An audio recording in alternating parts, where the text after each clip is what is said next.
Mosques are waiting in courts to deal with the issues. Why? Because, brother, I gave my opinion and this guy disrespected me when we were in the meeting, so now it's me versus him. And mosques are going to war with each other.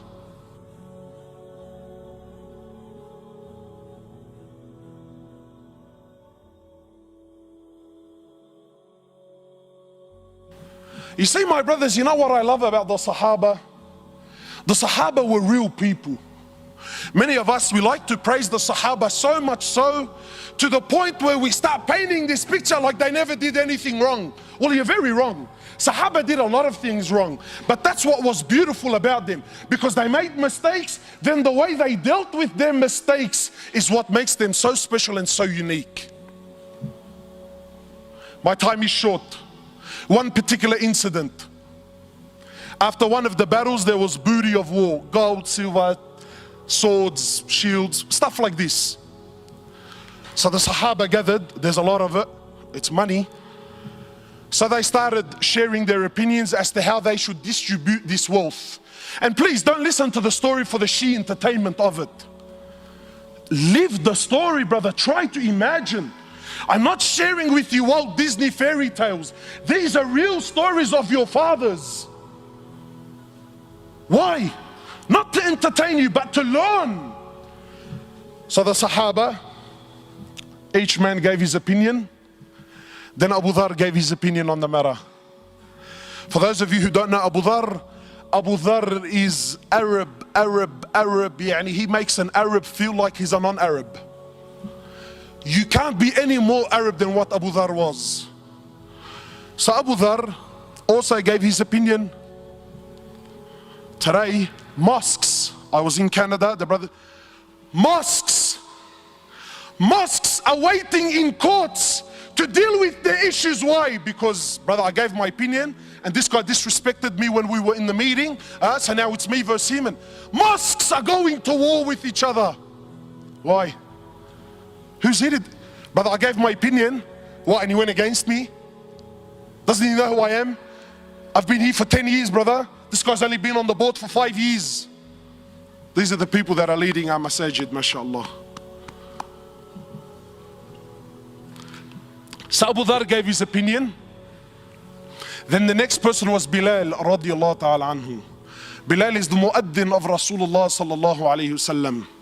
Bilal not only used to be a slave, but an Abyssinian slave, meaning he was black.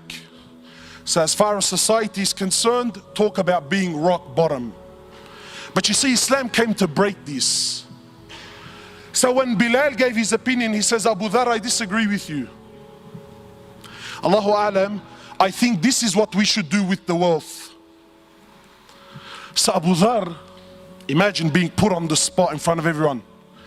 He says, even you, ya Bilal, even you son of a black woman, even you're going to disagree with me today.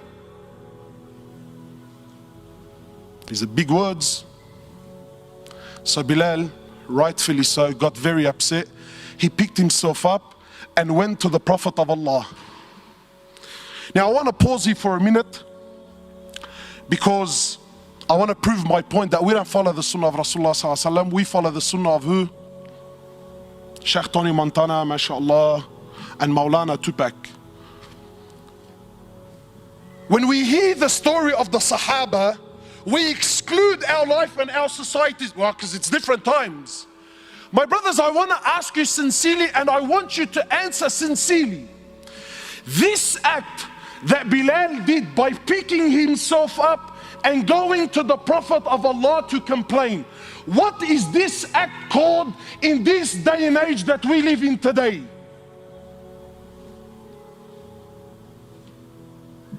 He's a snitch. True or not?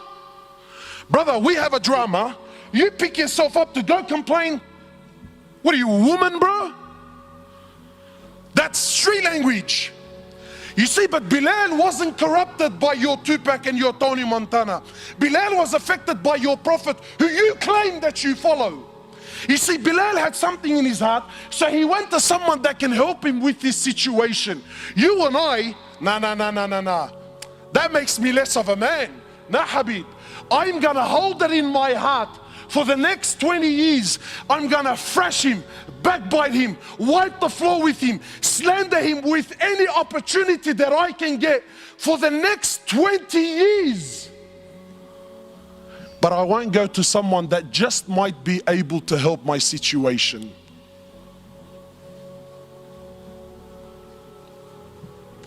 So Bilal goes, he tells the Prophet of Allah. The Prophet of Allah became furious.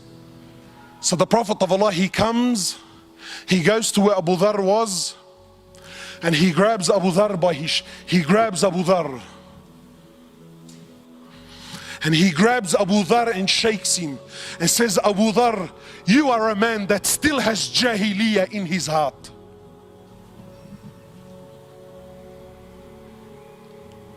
So what did Abu Dharr do? See, let me tell you the difference between a man and a so-called man. A real man is a man when he acknowledges that he really was in the wrong, he admits that he's in the wrong. So Abu Dharr lowers his head. He understands that he hurt his brother. He understands he upset his Prophet. So how did he deal with the situation? Did he stop praying at that masjid so that I don't see Bilal? Because that's how we deal with our issues, isn't it? Abu Dharr radiallahu ta'ala anhu, after acknowledging that he's in the wrong, he picks himself up. He goes into the streets of Medina looking for Bilal radiallahu ta'ala anhu. Then when he sees and he finds Bilal, he goes to Bilal publicly. Leave this with me, publicly, in front of everyone. He goes to Bilal in front of everyone and gets down on the floor and says to Bilal, Ya Bilal, by Allah, I will not lift my head off the floor until you step on it with your foot. And let it be known right here, right now in Medina, which one of us today is the honored and which one of us today, Ya Bilal, is the dishonored one.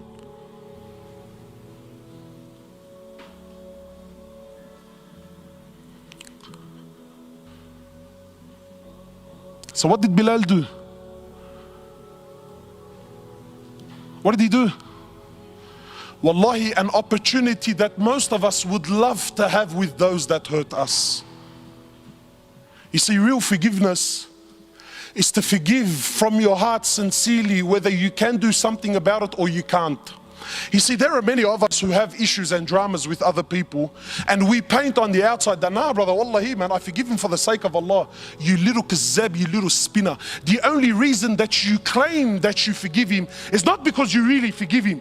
The truth is you can't do anything to this guy anyway. So really, by default, by the fact that I physically can't do anything, I disguise my weakness with what? Nah, wallahi bro, I forgive him for the sake of Allah.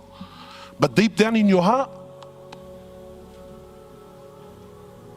deep down in your heart, if you got the news that a bus hit him, ya bayya, your heart will start to do the dabki, bro.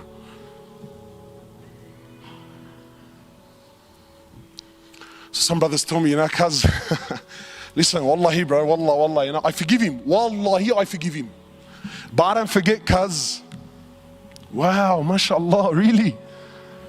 You forgive, but you don't forget? Well, I got news for you, bro. If you forgive but don't forget, you didn't forgive to begin with. You see, this topic is not as juicy as what you first thought, eh? Why? Because it's hard on the nafs. Because this is real deen. This is real deen. So what did Bilal do? Bilal gets down on his hands and knees. He kisses Abu Dharr on the forehead. He says, Abu Dharr, are you serious? I forgive you for the sake of Allah. Done, finished, dusted, never to be spoken about again.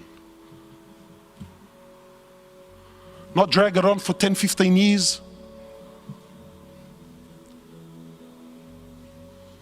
See, we don't have this in our societies anymore, man.